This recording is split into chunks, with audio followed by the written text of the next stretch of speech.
आलोक राज को मैं उस समय से जानता हूँ जब वो पहली बार एएसपी बन के आए थे पटन सिटी में। नारी पर तड़ी क्षण थोड़ा सा भी संदेह करना बिल्कुल ही आसमान पर थूकने के बराबर है। यानी इस्तीफा तो उन्होंने दिया ही है, तो उसके मूल में सबसे बड़ा कारण आपको बीएसएससी का निकम्मापन ही है। क्योंकि बीएसएससी में काम इतना उलझा हुआ है, यह एक निकम्मी आयोग प्रमाणित हो चुकी है। इसमें कोई भी योग्य ईमानदार अधिकारी टिक ही नहीं सकता है। तो ऐसी परिस्थिति में आलोक राज सर ने सोचा होगा कि ये तो बहुत टेढ़ी उंगली है, और इसी कारण उन्होंने इस्तीफा दिया है। मैं मुख्यमंत्री से कह रहा हूँ कि आप किसी को भी अध्यक्ष बनाइए तो उस व्यक्ति की छवि आलोक राज जैसी ही छवि होनी चाहिए, ताकि बीएसएससी को सुधारने के लिए नट बोल्ट कसना जरूरी है। बिहार के पूर्व डीजीपी आलोक राज ने बिहार कर्मचारी चयन आयोग के अध्यक्ष पद से कुछ दिनों पूर्व इस्तीफा दे दिया था। आखिर इसके पीछे अंदर की वजह क्या थी, हमारे साथ बात करने के लिए रहमान सर हैं। रहमान सर, जिस प्रकार से आलोक राज काफ़ी वरिष्ठ आईपीएस थे और जिस प्रकार से बिहार कर्मचारी चयन आयोग का उनको अध्यक्ष बनाया गया और कुछ दिनों के बाद ही उन्होंने इस्तीफा दे दिया, अंदर खेमे की खबर क्या है और क्या वजह रही कि इस्तीफा कुछ ही दिनों के बाद वो दिए, निजी कारण बताएं, लेकिन वास्तविकता बात क्या है? देखिए, वास्तविकता की बात तो क्या है, मूल रूप से किसी को पता नहीं है। लेकिन एक बात बता दें कि आलोक राज को मैं उस समय से जानता हूँ जब वो पहली बार एएसपी बन के आए थे पटन सिटी में, और उस समय से लेकर लगातार उनके संपर्क में मैं रहा हूँ, और उनकी ईमानदारी पर तड़ी क्षण थोड़ा सा भी संदेह करना बिल्कुल ही आसमान पर थूकने के बराबर है। सबसे बड़ी बात है कि आलोक राज सर ने अगर इस्तीफा दिया है, यानी इस्तीफा तो उन्होंने दिया ही है, तो उसके मूल में सबसे बड़ा कारण आपको बीएसएससी का निकम्मापन ही है। क्योंकि बीएसएससी में काम इतना उलझा हुआ है कि 2014 में प्रथम इंटर स्तरीय हुआ था, 7 पेज का क्वेश्चन आउट हो गया था। प्रोफेसर राम सचिव थे और सुधीर कुमार उसमें आईएएस थे, अध्यक्ष थे, सबको जेल जाना पड़ा। उसके बाद 3 साल के लगभग होने जा रहा है, 33 लाख लड़के आवेदन कर चुके हैं।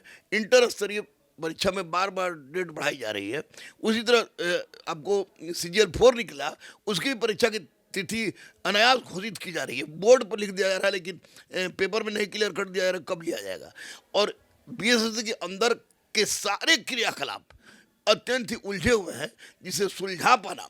आपको याद होगा, आप बच्चे होंगे उस समय, कि बीएसएससी के अध्यक्ष एक हुआ करते थे सुभाष शर्मा।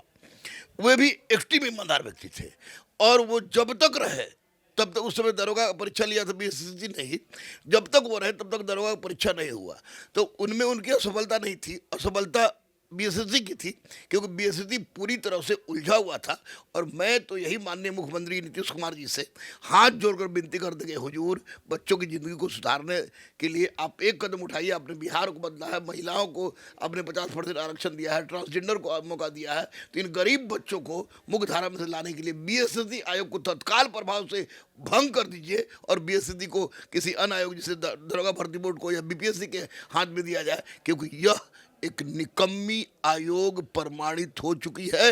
इसमें कोई भी योग्य ईमानदार अधिकारी टिक ही नहीं सकता है, क्योंकि इसके अंदर इतना घोलमेल हो गया है कि कोई भी ईमानदार अधिकारी अगर उसको सुधारने जाता है तो खुद उस पर दाग का छींटा पड़ेगा। तो वैसी परिस्थिति में आलोक राज सर ने सोचा होगा कि ये तो बहुत टेढ़ी उंगली है, और इसी कारण उन्होंने इस्तीफा दिया है। उनका निजी कारण भी कुछ हो सकता है, लेकिन मुझे जहाँ तक लग रहा है कि बीएसएससी की क्रियाकलाप, कार्यप्रणाली और लंबे समय से सवालों के अंदर घेरे में रहने के कारण ये उन्होंने त्यागपत्र दिया है। लेकिन बिहार कर्मचारी चयन आयोग में जो छात्र रहते हैं, जो वैकेंसी या नौकरी के लिए अप्लाई करते हैं, फॉर्म भरते हैं, लेकिन जो रिजल्ट होना चाहिए, जो उम्मीद छात्र लगाते हैं कि बिहार कर्मचारी चयन आयोग में हम नौकरी कर पाएंगे, लेकिन कार्यप्रणाली लगातार सवालों के घेरे में रही। और हालिया सालों में जिस प्रकार से स्थितियां रही बिहार कर्मचारी चयन आयोग को, वो कहीं ना कहीं सुधारा नहीं जा रहा है, लगातार स्थितियां खराब होते जा रही है। तो कोई ना कोई वैसा अध्यक्ष बनाया जाए कि स्थिति को सुधारा जाए। अगर सर भी चले गए तो ये कहीं ना कहीं। ना, बिल्कुल मैं बार इसके लिए माननीय मुख्यमंत्री से विनती कर रहा हूँ, हाथ जोड़ी कर रहा हूँ कि आलोक राज सर ने इस्तीफा दिया है।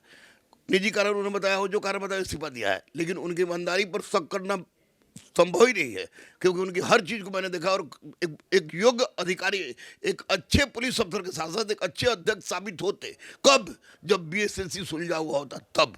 अब मैं मुख्यमंत्री से कह रहा हूं कि आप किसी को भी अध्यक्ष बनाइए तो उस व्यक्ति की छवि आलोक राज जैसी ही छवि होनी चाहिए, ताकि बीएसएलसी को सुधारने के लिए नट बोल्ट कसना जरूरी है, और इसमें आलोक राज जैसा व्यक्ति ही सुधार सकता है।